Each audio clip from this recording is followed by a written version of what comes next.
principal, c'est Hranding. Exemple dans la pièce d'à côté. Elle raconte l'histoire de Camp Armen. Cet orphelinat d'Istanbul a accueilli pendant une vingtaine d'années des centaines d'enfants arméniens, dont Hranding. Il y a rencontré son épouse, Raquel. Tous deux ont fait beaucoup pour préserver cet autre lieu de mémoire. Dans un coin de la pièce, sur un écran tactile, une carte de la Turquie s'affiche.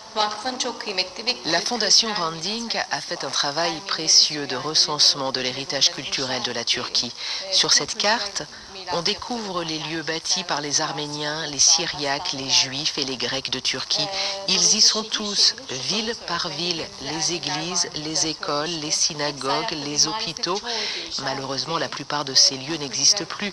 Rendez-vous compte, il y a un siècle, la Turquie comptait 2000 écoles arméniennes et grecques. Aujourd'hui, il ne reste aux Arméniens que 17 écoles.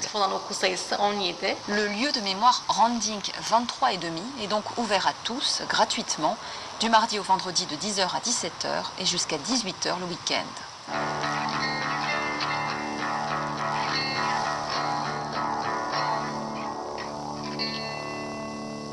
La guerre froide n'est pas tout à fait terminée. Elle renaît sous la forme d'une guerre médiatique violente où tous les trafics d'influence sur les réseaux sociaux semblent permis. Militairement aussi, l'annexion de la Crimée par la Russie il y a 5 ans a créé un choc.